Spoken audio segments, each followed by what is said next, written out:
Dan maka terus kemudian berubah-berubah dalam kebijakan, lahirlah namanya istilah korupsi sebagai extraordinary crime.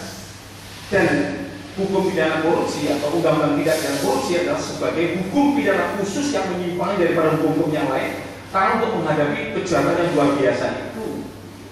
Kejahatan yang luar biasa itu artinya apa? Kalau menambah harta kekayaan pejabat 100.000, 200.000, 300.000, apakah dia memperkaya? Memang kalau terminologi yang pertama tadi, oh iya dia memperkaya. Kalau menurut ahli tidak. Memperkaya diri sendiri orang lain itu penambahan harta kekayaan itu harus signifikan. Artinya signifikan itu adalah memang dia mengubah dari yang sebut saja miskin menjadi kaya, yang kaya tambah kaya dan seterusnya. Kalau hanya yang kecil-kecil dipakai pasal 2, saya mohon maaf majelis hakim yang saya hormati. Ini namanya membunuh nyamuk dengan bom. Nyamuknya mati tapi orangnya rusak. Kalau itu terjadi, maka sistem hukum pidana jadi rusak hanya pasal 2, pasal 3 untuk menghukum tindak pidana kecil-kecil seperti itu. Itulah saya berbagai kesempatan kalau diminta sampai jauh di Jawa Timur saya datang entah pokoknya saya akan datang kalau ada ini. Karena di Jawa Timur saya temukan 800.000 itu dikenakan pasal 2, pasal 3. Yang terakhir ini yang saya harus memberi keterangan lagi adalah itu juga sama juga 1.283, 1.283 itu dikenakan pasal 2 dan pasal 3. Nah ingin saya sampaikan kekayaan harus signifikan. Kalau tidak disinikan jangan sampai menggunakan hukum yang disebut sebagai hukum pidana khusus. Sebentar. Soal signifikan ini masih perlu ditafsir menurut saya. Tapi kalau kemudian signifikan yang bagaimana? Indikatornya apa? Ya, signifikan ini indikatornya harus dilihat bahwa apakah perubahan penambahan harta kekayaan itu signifikan atau tidak. Itu ya signifikan. Jadi kadang-kadang agak sulit untuk dirumuskan. Tapi coba kita pikirkan juga. Misalnya begini, kita bisa melihat ancaman pidana minimumnya berapa di sini.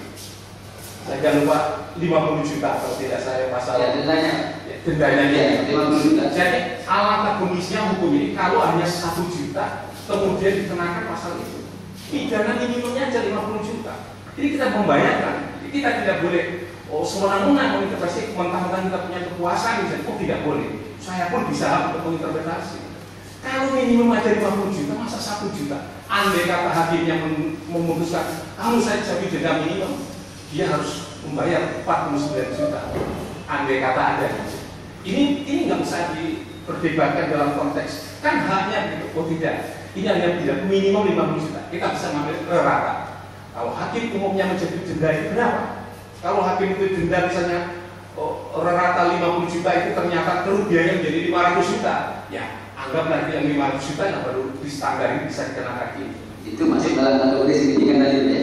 Persis Pak, yang disampaikan demikian. Jadi sebenarnya parameternya sudah ada. Cuma kadang-kadang itu ditinggalkan karena tidak ada di dalam pokoknya memperkaya sudah. Saya tidak ingin hukum ditegakkan yang serta-merta demikian, tapi tetap juga harus dari melawan hukumnya harus masuk juga supaya jiwa hukumnya itu maksudnya dulu apa sih, sejarahnya itu harus dimasukkan lagi. Ini pendapat tadi demikian. Jadi mohon maaf, Bapak mengikuti sejarah perkembangan dari pembahasan pemberantasan undang-undang pemberantasan korupsi ikut? Ya, ikut. Itu saya kecewakan yang terakhir ini Pak, terutama Undang-Undang 3199 Pak. Ya. Suami menyampaikan kekecewaan saya luar biasa. Saya ketemu dengan timnya semua saya sampaikan. Saya pada diundang dulu bahasanya. Terima kasih. Baik, mohon izin kami menanyakan masih mengenai memperkaya tadi. Apakah kemudian ketika begini contohnya saja ya, ada seseorang kita melihat, wah, anggota masyarakat atau misalnya ada pejabat kelihatan wah kaya gitu, apakah kemudian langsung itu yang dimaksud dengan kemudian yang bilang signifikan, atau kalau pada kasus korupsi harus dibuktikan dulu kalau memang dia ada penambahan kekayaan, mesti dilihat penambahan kekayaan kenapa? Bisa saja misalnya seorang pejabat publik itu istrinya berbisnis atau ada yang lain. Apa serta-merta kemudian kaya jadi dibilang signifikan tadi kemudian oh berarti dia bisa memperkaya diri. Tidak, maksudnya adalah harus didahului dengan kalau pasal 2 perbuatan melawan hukum, Kalau keuntungan tadi pasal 3, jadi tetap juga harus didahului dengan tidak pidana saja. Jadi artinya kalau seperti itu tidak hilang. Jadi artinya betul-betul harus dilihat korelasi antara kekayaan yang bertambah dengan perbuatan yang saat itu disangkakan begitu barangkali. Iya, jadi harus ada hubungannya dengan penambahan itu akibat atau berasal dari perbuatan melawan hukum.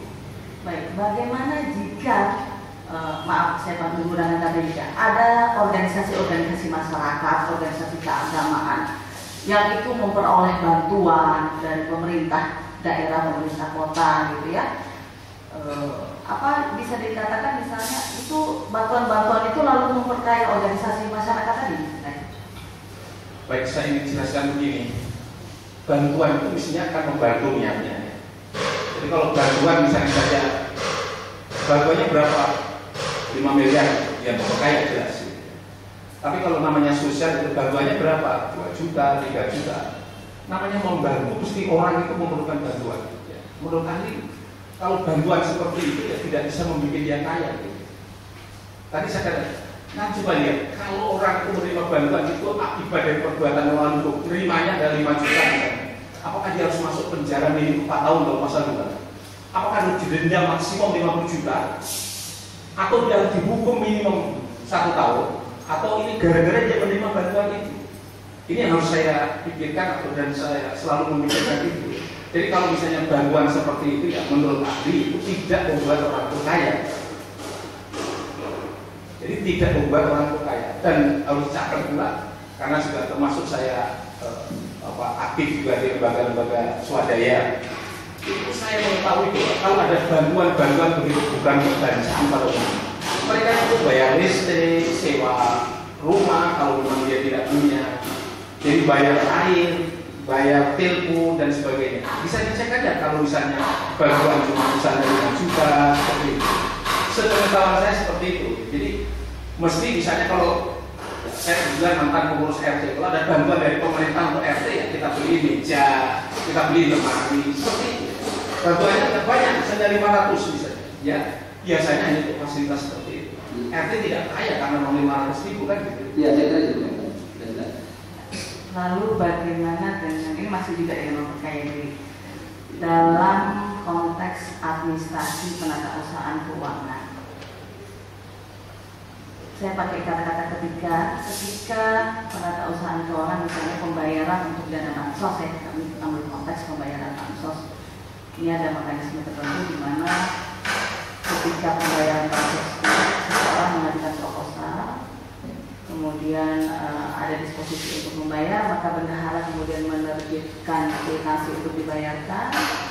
Bendahara ketika menerbitkan kwitansi untuk membayarkan, uangnya ini diserahkan kepada ada yang namanya kasir, ada juga yang namanya juru bayar yang terlibat dalam pengadministrasian keuangan tadi, penatausahaan keuangan tadi. Dan itu dibayarkan, ya, dan itu dibayarkan kepada yang menerima dana. Lalu kemudian ketika suatu saat sebelum saya masuk ke sana, bagaimana bisa dinyatakan bahwa ketika di dalam penatausahaan tadi mulai dari proses penerbitan kwitansi sampai penyaluran tadi yang ada di kasir atau di juru bayar itu menimbulkan satu perbuatan yang memperkaya diri juru bayar, memperkaya diri kasir, bendahara atau barangkali dapat uang. Bisa dijelaskan? Terima kasih. Baik, saya ingin jelaskan begini. Jadi kalau pertanyaan mengenai bansos itu adalah sejenis bantuan sosial. Jadi prinsipnya kalau memang bansos itu, saya jelaskan begini. Kalau bansos itu sudah dianggarkan dalam APBD, berarti bansos itu sudah legal. Siapa yang harus mencairkan bansos? Itu adalah orang atau lembaga atau pejabat yang memiliki kewenangan untuk menyalurkan bansos itu. Sejauh itu dia memiliki kewenangan untuk itu menyalurkan dan bantuan sosial kepada perintahkan bendahara membayar dan kasir membayar, ya saya kira itu memang mekanisme demikian. Artinya adalah prosedur bansos umumnya demikian. Jadi ada yang sejauh yang dikeluarkan oleh lembaga yang memiliki kewenangan untuk itu dibayar melalui direkomendasi kepada bendahara dan dibayar ke kasir. Saya kira itu sudah mekanisme yang semestinya demikian.